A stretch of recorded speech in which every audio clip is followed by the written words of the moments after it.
Jadi 13 tahun Nabi dan para sahabat belajar la ilaha illallah, baru setelah 13 tahun di Madinah muncul ayat-ayat syariat.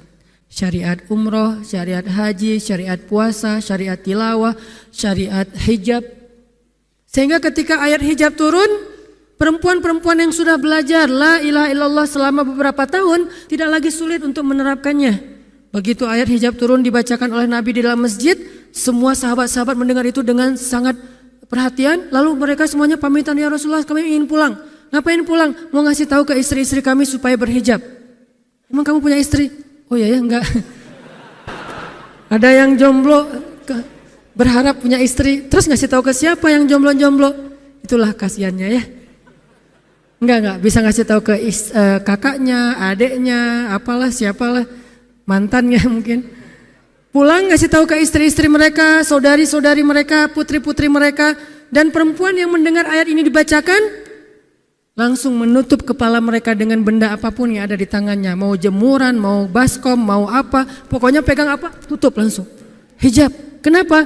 Ini perintah Allah. Gak mungkin Allah memerintahkan kita sesuatu kecuali ada kebaikan di dalamnya. Itu aja pertimbangannya. La ilaha illallah. Bukan kenapa? Kan lebih nyaman gak pakai hijab. Kan ini, kan itu. Enggak. Satu aja alasannya. Alasan la ilaha illallah. Kalau ini perintah Allah, sami'na wa ata'na. Itu dampak dari la ilaha illallah. Dikasih perintah sesulit apapun, termasuk Zainab dengan Zaid bin Harisah. Pernah kan baca kisah Zainab di surat Al-Ahzab? Mungkin kapan-kapan kita bahas itu. Efek dari la ilaha illallah.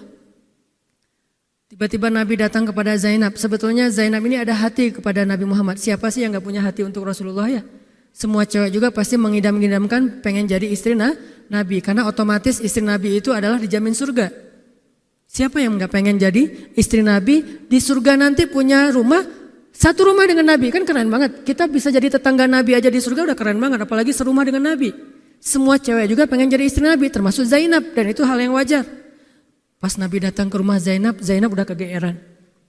Nabi bilang kepada keluarga Zainab, saya ingin melamar Zainab. Zainab udah bahagia.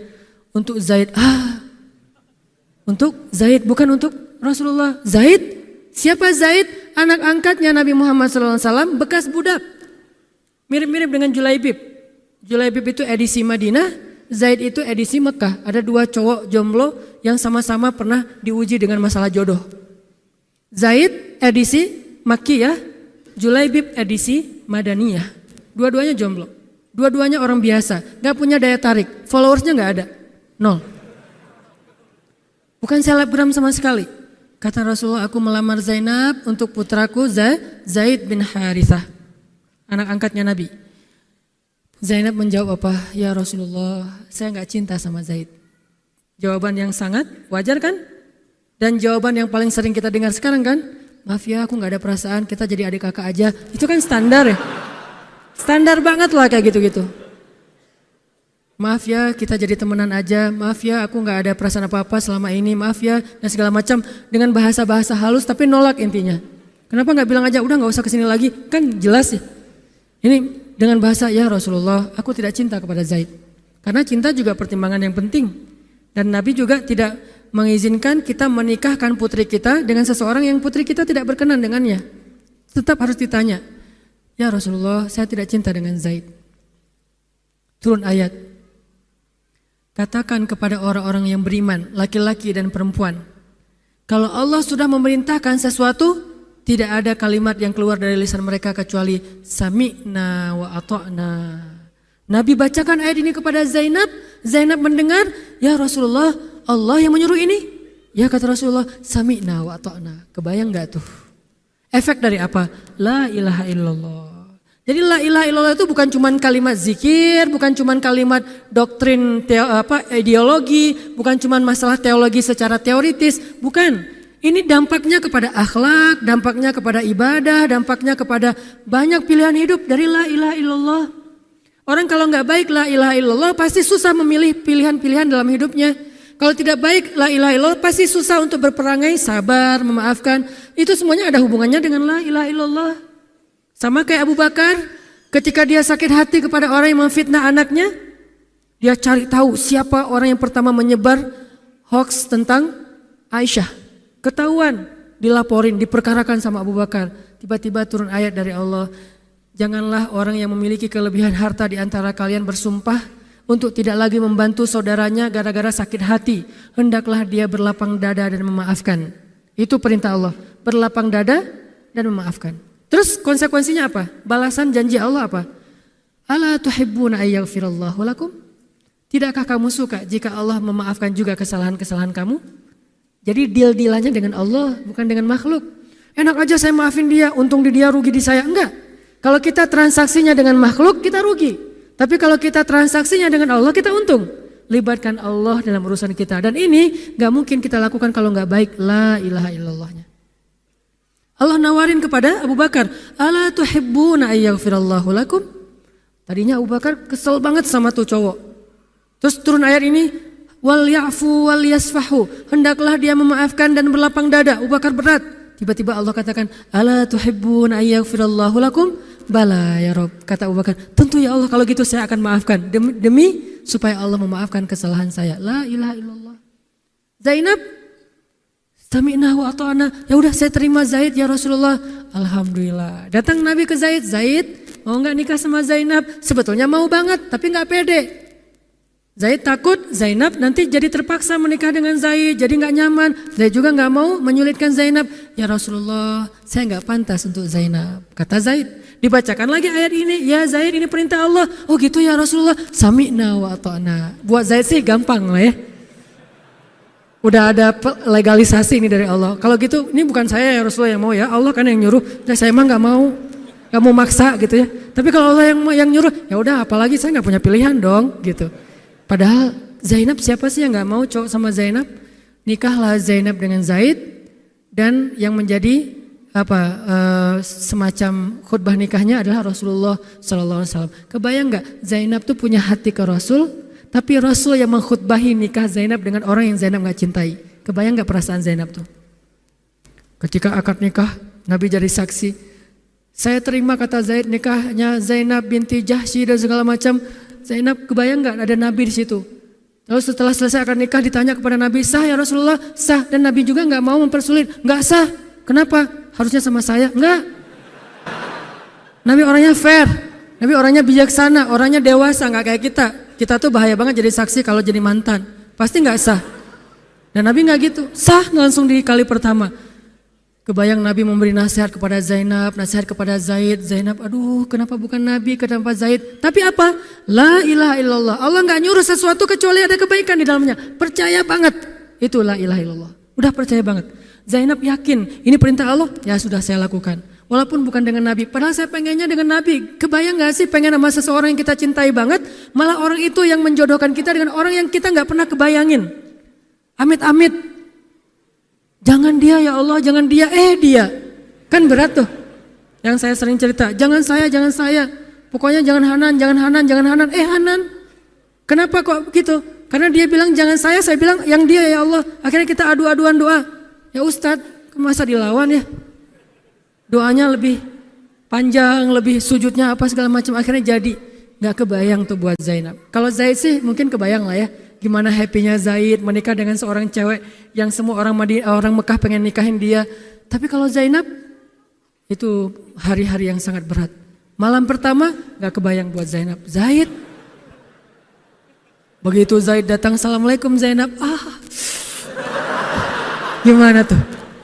Ini kalau kita lihat dari angle manusia ya. Karena Zainab juga manusia. Tapi semua emosional subjektif manusia redam dengan iman la ilaha illallah. Harapannya cuma satu, pasti ada kebaikan di sini. Pasti ada kebaikan di sini. Walaupun gak kebayang kebaikannya apa, pokoknya ada aja. La ilaha illallah. Nikah Zainab sama Zaid, cekcok selama 1 tahun, gak pernah akur. Pulang kerja rame, berangkat kerja rame, pagi rame, sore rame, gak cocok aja tuh Zainab sama Zaid. Berkali-kali datang berdua sama ke Rasulullah, ya Rasulullah nasihati kami, udah dinasihati pulang rame lagi, di mobil aja berdua rame, macet apa segala, ya udah nikmati aja rame gara-gara macet, terus aja kayak gitu. Pokoknya selama 1 tahun mereka sering percekcokan rumah tangga. Jadi kalau kita ngelihat ada keluarga yang mungkin baru menikah kemudian bercerai, jangan menjudge mereka, Karena menikah itu ibadah, perintah Allah. Itu lebih baik daripada tidak menikah tetapi sudah melakukan banyak perbuatan dosa. Walaupun akhirnya nauzubillah ada hal-hal di luar dugaan, maka la'allahu khair, mudah-mudahan ada kebaikan. Mereka berani menikah muda aja kita harus acungkan jempol. Mereka berani menikah muda aja kita harus respect. Kan saya sering bilang no judgment, respect to other kan. Berani mengambil keputusan menikah muda, baru berhijrah udah langsung menikah. Itu bukti dari iman. Kenapa kita menjudge seolah-olah kita lebih baik dari dia? Emangnya kita berani melakukan hal yang mereka lakukan? Gak berani buktinya. Berarti dia lebih baik daripada kita. Walaupun kesudahannya, kalau mereka bercerai setelah menikah baru beberapa lama, ada yang lebih soleh dari mereka juga bercerai baru setahun menikah. Zainab dengan Zaid, dua-duanya dijamin surga. Dua-duanya dijamin surga. Pernikahan mereka cuma bertahan setahun. Setahun kemudian Zaid datang kepada Rasulullah. Zaid bilang, ya Rasulullah, kayaknya udah gak bisa dipertahankan hubungan saya dengan Zainab. Zaid, sabar. Rasul ketika Zaid mau datang sebetulnya udah dapat bocoran dari Allah. Allah udah ngejapri Rasulullah dalam bentuk ilham. Japrian Allah kan ilham ya. Japrian kita kan WA, itu juga habis kuota gak kebaca-baca. Kalau japrian Allah ke Rasul ilham. Ilhamnya apa? Kalau nanti Zaid datang, nanti baca di surat Al-Ahzab. Kalau nanti Zaid datang kepadamu meminta nasihat tentang Zainab, bilang kepada Zaid, ceraikan istrimu. Kalau udah diceraikan, nanti kamu nikahi Zainab. Ini perintahnya juga berat buat Nabi nih. Kebayang gak sih anak angkat kesayangan Nabi yang selama ini baik banget sama Nabi, tiba-tiba dia punya masalah dengan istrinya, disuruh cerain dengan niat kalau udah cerai nanti dia yang nikahin. Kan gak kebayang tuh buat Nabi. Ditambah lagi Nabi itu orangnya ra'fah banget, sangat gak enakan. Kita aja gak tega kayak gitu. Emang ada yang tega kayak gitu? Gak tega kan? Zainab mantan kita sih. Sekarang cowok itu datang ke kita, suaminya Zainab. Ustadz, gimana nih Zainab, perlu saya pertahankan? Emang kalian dari awal udah gak cocok, cerai aja deh. Kenapa? Bentar lagi gue mau nikahin Zainab. Gak kebayang kan?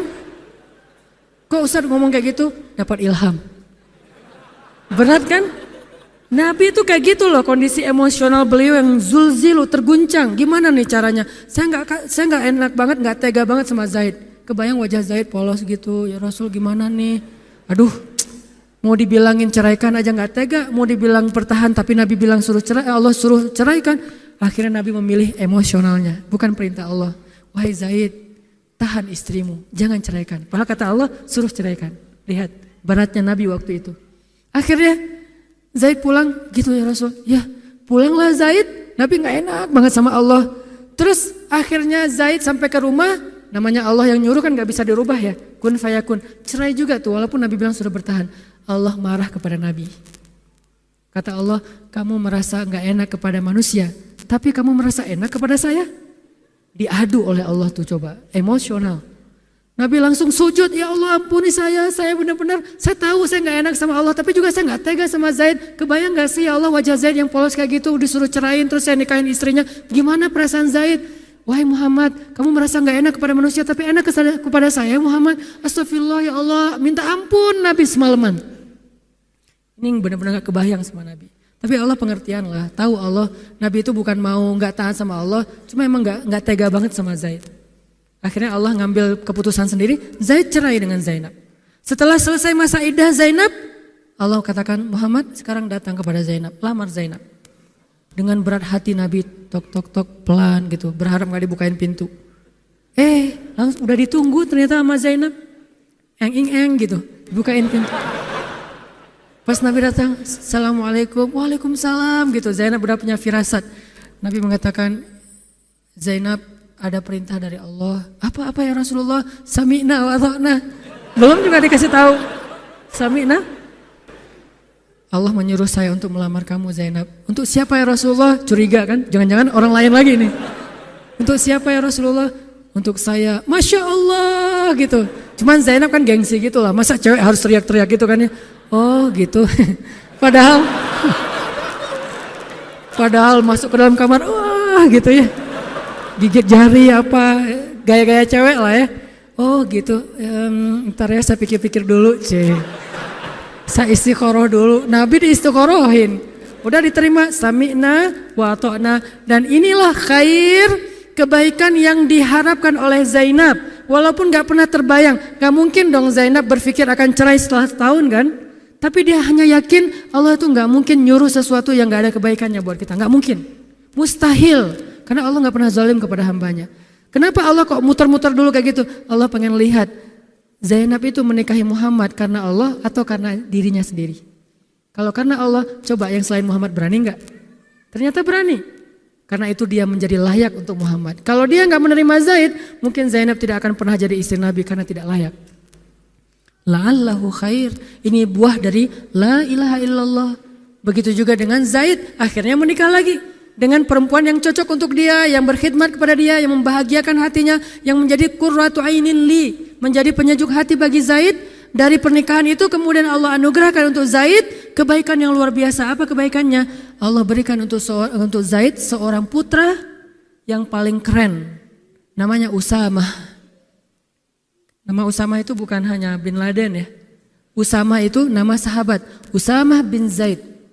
Itu adalah komandan militer termuda dalam sejarah Islam. 14 tahun sudah memimpin pasukan perang yang isinya para sahabat senior. 14 tahun. Kelas 3 SMP. Baru mau ujian nasional disuruh perang. Coba, kebayang anak kelas 3 SMP yang masih galau-galau, yang masih culun-culun, yang mungkin badannya belum kebentuk, yang jerawatan misalnya kayak gitu. Tiba-tiba memimpin pasukan militer yang jumlahnya ribuan, yang barisan pertamanya kibarus sahabah, sahabat-sahabat senior, as-sabiqun al-awwalun minal muhajirin wal ansor. Termasuk siapa di dalamnya? Abu Bakar dan Umar. Kebayang gak tuh? Memimpin pasukan yang di belakangnya itu Abu Bakar dan Umar. Maju! Abu Bakar dan Umar. Maju. Usamah. Kebayang Usamah yang nyuruh. Abu Bakar. Segaya. Umar maju. Zaid, anaknya Zaid. Tapi tidak ada yang bisa membantah. Kenapa? Itu wasiat Nabi sebelum wafat. Aku perintahkan kalian untuk dipimpin oleh Usamah bin Zaid karena dia adalah anak muda yang luar biasa. Itu hadiah Allah untuk Zaid karena dulu mau menikahi Zainab walaupun hatinya sebetulnya tidak mau. La'allahu khair, la ilaha illallah. Masing-masing dikasih kebaikan dengan cara-cara yang berbeda.